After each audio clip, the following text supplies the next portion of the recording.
Government boys high school Makhdoom Abul Hasan Thattvi Makli मसलन जे वर चढ़ियल। स्वीपर न हुजण करे स्कूल में गंदगी जा ढेर लगल। चौकीदार न हुजण के सबब रोज़ चोरियुनि जो आज़ार। मकली जे हेडक्वार्टर जो मेन हाई स्कूल इंतजामिया ऐं तालीम खाते जे नाअहली सबब सवें ज़ेर तालीम शागिर्दनि जी तालीम सख्त मुतासिर। मकली वासिन ऐं वालिदैन ऐं सिविल सोसाइटी इंतजामिया ऐं तालीम खाते ख़िलाफ़ सख्त मौक़िफ़ साम्हूं अची वियो। जल्द स्कूल में सफ़ाई अमलो ऐं चौकीदार मुक़रर न थियण जी सूरत में सिविल सोसाइटी पारां तालीम खाते ख़िलाफ़ तहरीक हलाइण जो चिताब। मकली शकूर खुशकड़ा ठट्टे जे तारीख़ी मकली हेडक्वार्टर में कायम government high school Makhdoom Abul Hasan ठटवे में बुनियादी सहूलतुनि जी शदीद खोट वालिदैन ऐं मकली वासी सख्त परेशानी में मुब्तला। स्कूल में एक गूंगे पट्टे वाले का सवाइ बियो को भी लोअर स्टाफ मौजूद न हुजण सबब उस्ताद ऐं शागिर्दनि के इंतजामी कम करना पवन था। स्कूल जी सफ़ाई चौकीदार ऐं ॿियनि ज़िम्मेवारनि में शागिर्दनि ऐं उस्तादनि पाण लॻल आहिनि, जॾहिं त बार बार शिकायतुनि करण बावजूद तालीम खाते तरफ़ां को ख़ातिर ख़्वाह अमल न कयो वियो आहे। मकली वासी वालिदैन जो चवणु आहे त ठट्टे ज़िले जो ॿियनि स्कूलनि में मुकमल स्टाफ हुजण बावजूद मखदूम अबुल हसन ठटवी स्कूल अॼु ताईं बुनियादी सहूलतुनि खां महरूम आहे, जंहिं सबब तालीम जे मयार में सख्त लाचार आहे। बाशुर मकली वासिन ऐं वालिदैन तालीम खाते आला अख्तियारनि खां घुर कई आहे त स्कूल में जल्द खां जल्द ज़रूरी सहूलतूं फराहम करे तालीमी इदारनि जी हालत बहितर कई वञे, जीअं ॿारनि जे मुस्तक़बिल खे संवारे। दादू खान डिस्ट्रिक्ट रिपोर्टर अल्ताफ हुसैन पामर जी रिपोर्ट मुताबिक पाकिस्तान पीपल्स पार्टी सिंध के सदर निसार अहमद खोड़ो दादू पाकिस्तान पीपल्स पार्टी के ऑफिस में सदायल प्रेस कॉन्फ्रेंस में चयो त दादू जिले की क़यादत पाकिस्तान पीपल्स पार्टी जिले सदर रफ़ीक अमन जमाली की सदारत में पीपी जिले दादू जो अहम इजलास थो, जैमें पार्टी समेत ज़ेली तंजीमुनि जे उहिदेदारनि समेत बल्दियाती चूंडनि में कामयाब थियल चेयरमैननि ऐं वाइस चेयरमैननि समेत समूरनि चूंडियल नुमाइंदनि वॾे अंग में शिरकत कई। इजलास में पीपीए जे सेनेटर दोस्त अली जैसर, अॻूणो सेनेटर आजिज़ धामरा, गुलाम दस्तगीर गोरड़, ज़िले काउंसिल दादू जो चेयरमैन सैयद मोहम्मद शाह, पीपी अॻुवाणनि एजाज़ खान चांडियो, ममताज अली जोखियो, बाबन खान पहवर, रफीक अहमद मीरानी, खलील अहमद शेख, नूर मोहम्मद चांडियो, अकलियती अगवान दिलीप कुमार, जुनेद रफीक जमाली, जान मोहम्मद पवोड़, अब्दुल मुतल्लिब पहवर, सरफराज अहमद लुंड ऐं ॿियनि समेत जियालनि जी मौजूदगी में पाकिस्तान पीपल्स पार्टी सिंध जे सदर निसार अहमद खोड़ो चयो त अरसाइक तहत बाबत सिंध असेंबली में अक्सरियत से बिल मंजूर करायो है। 18 अक्टूबर 2024 ते हैदराबाद में पार्टी चेयरमैन जे सॾ ते जेको जलसे मुनक़िद करे रहिया आहियूं, उन जे सिलसिले में दादू पार्टी के उहिदेदारनि ऐं ज़ेली तंज़ीम के उहिदेदारनि ऐं लोकल पार्टी के चूंडियल नुमाइंदनि जे गॾियल कोशिशुनि सां दादू ज़िले में जियालनि जो वॾो अंग हैदराबाद जलसे में शिरकत कंदो। दादू खान डिस्ट्रिक्ट रिपोर्टर अल्ताफ हुसैन पहवर की रिपोर्ट मुताबिक Dadu director food control authority Muzammil Halepoto जी सख्त हिदायतुनि ते additional assistant director food control authority जिला दादू मैडम अकीला जलबानी पंहिंजी team FSO madam Nadia Nadeem Jokhio उसे अजीज अहमद भुट्टो पुलिस सां करे दादू शहर के मेन कारोबारी मरकज न्यू चौक ते चौथे ॾींहुं भी कार्रवाई जारी रखी। मुख़्तलिफ़ होटलनि ते खीर जी चकास कई ऐं बेकरियुनि ऐं किरियाने जे दुकाननि ते वञी लाइसेंस लाइ मुख़्तलिफ़ कैटेगरी जा घटि ऐं वधीक मालियत जा चालान ॾिना। उन मौके ते वापारी इत्तेहाद ऐं दुकानदारनि पारां फूड कंट्रोल अथॉरिटी जी टीम मथां इल्ज़ाम लॻाईंदे हुजूम गॾु कयो ऐं चयो त लेडी ऑफिसर अकीला जलबानी बिला जवाब असां ते ॾंड हणी रही आहे, रोज़ानी जे बुनियाद ते दुकानदारनि खे परेशान करे रही आहे। असां डिप्टी कमिश्नर दादू वटि उन्हीअ नाजाइज़नि खिलाफ़ मीटिंग रखाई आहे। उन्हीअ जे बावजूद भी अॼु मैडम नंढियुनि बेकरियुनि ऐं दुकानदारनि ॾे वञी करे ॾंड ऐं लाइसेंस जा चालान बर वक़्त अदा करण लाइ ज़ोर भरे रही आहे, जंहिंजी असां सख़्त लफ़्ज़नि में मज़म्मत कई था।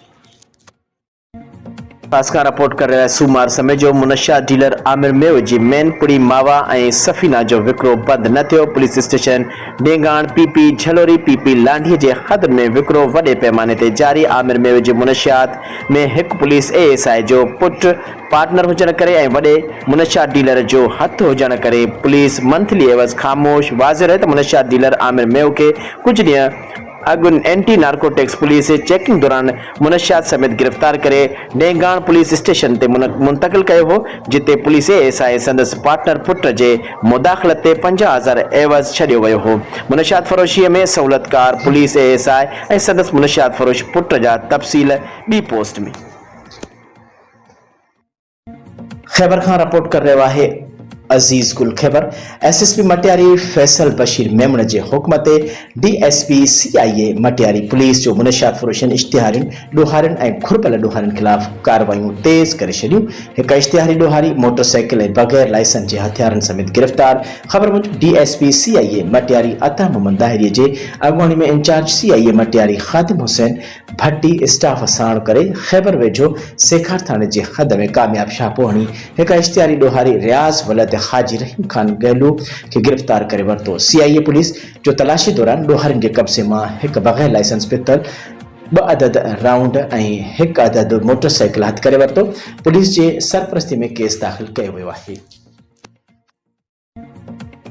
घोटकी खान डिस्ट्रिक्ट रिपोर्टर मोहम्मद मलूक भुट्टो की रिपोर्ट मुताबिक घोटकी माथेलो चौक वारे इलाके में मामूली गाल शेख और कोलाची बिरादरी के 2 धुरिन में झेड़ो थी पियो। हथियारबंदन की फायरिंग में नौजवान फिदा हुसैन कोलाची कतल थी वियो, जड॒हिं त हिक औरत समेत 5 ॼणा गोलियूं लॻण सबब ज़ख़्मी थी पिया।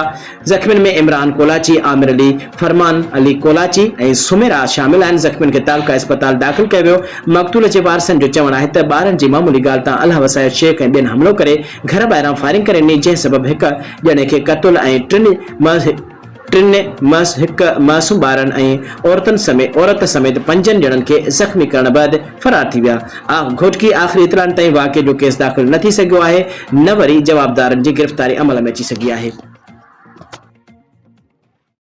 मीरपुर खास का रिपोर्ट कर रहा है। सोमवार समय जो अदालत हुक्म बावजूद म्यूनिसिपल कॉर्पोरेशन के मुलाजमन के 5 महीनन जो रहल पघारू न मिलण खिलाफ मुलाजमन पारा मेयर जी ऑफिस आडो धरणो हणी नारेबाजी कई। उन मौके ते मीडिया से ॻाल्हाईंदे मुलाजमन शाहिद खासकी अली, उमेर उजन, राणा आतिफ, अयास पंवर ऐं ॿियनि चयो त 248 मुलाजमन के 5 महीनन जो मेयर तरफा पघारू न ॾियण सबब मुलाजमन के घर में फाका कशी वारी सूरत शामिल है, जॾहिं त केतिरा मुलाजम किराए जे घरनि में रहनि था। किरायो न ॾियण सबब घर खाली करे चुका आहिनि।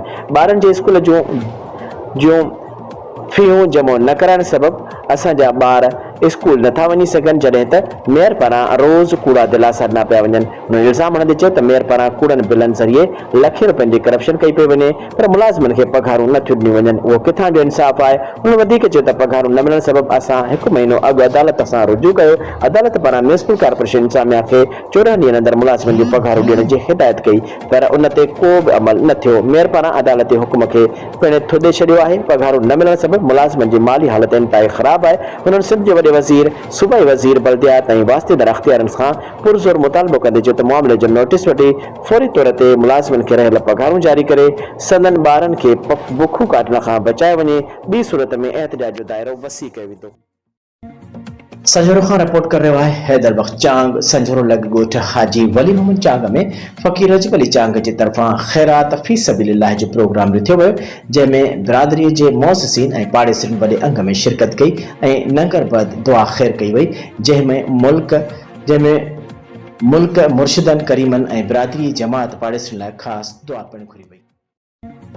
मटियारी खां रिपोर्ट कर रहा है। अजीज गुल खैबर फुरजा जवाबदार गिरफ्तार करे फुरथियल पैसा ऐं सामान वापस ॾियारियो। अहिड़ी शिकायत खैबर वेझो खंडू मीडिया प्रेस ते भेटशाह शहर जो रहवासी मोहम्मद सुमार माछी एहतजाज कंदे सहाफ़ियुनि अॻियां दाहींदे चयो त आऊं चराड़ शाह कॉलोनी जे भरिसां रहंदो आहियां, जिते मुंहिंजो पुटु ख़ालिद हुसैन माछी जेको घर जे भरिसां परचून जो दुकान हलाईंदो आहे। हुन दुकान ते कुझु नामालूम माण्हू आया ऐं पाणी पीअण जे बहाने सां मुंहिंजे पुट खां हथियारनि जे ज़ोर ते 40,000 रुपया कैश ऐं कुझु सामान फुर करे फरार थी विया आहिनि। जंहिं वाक़े जी असां भेटशाह थाणे ते रिपोर्ट पिणु दर्ज कराई आहे ऐं DIG हैदराबाद SSP मटियारी समेत सभिनी वस वारनि खे अपील थो करियां त फुर वाक़े में मुलविस माण्हुनि खे कानून जे कटहरे में आणे असांखे फुरथियल रक़म ऐं सामान वापसि ॾियारे असां सां इंसाफ़ कयो वञे।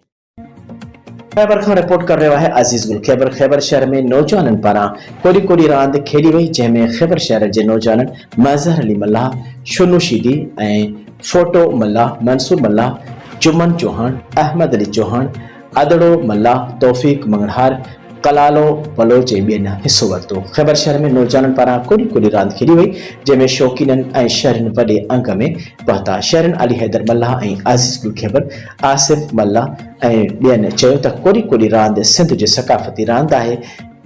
जंहिंमें शौक़ीन तोड़े रांदीगर वॾी दिलचस्पी सां हिसो वठंदा आहिनि। हुननि चयो त अहिड़ियूं रांदियूं सरकारी सतह ते लॻाई वञनि त जीअं हिन महांगाई जे दौर में माण्हू अहिड़ियूं सिंध जे सक़ाफ़ती रांदियूं ॾिसी ॾाढो ख़ुशि थींदा आहिनि, जॾहिं त कुझु ॾींहं खां पोइ खैबर में वॾी कोॾी कोॾी रांदि लॻाई वेंदी, जंहिंमें सिंध जा मशहूरु कोॾी कोॾी रांदीगर हिसो वठंदा, जॾहिं त कामयाबी माणींदड़ नौजवाननि खे इनाम पिणु ॾिना वेंदा।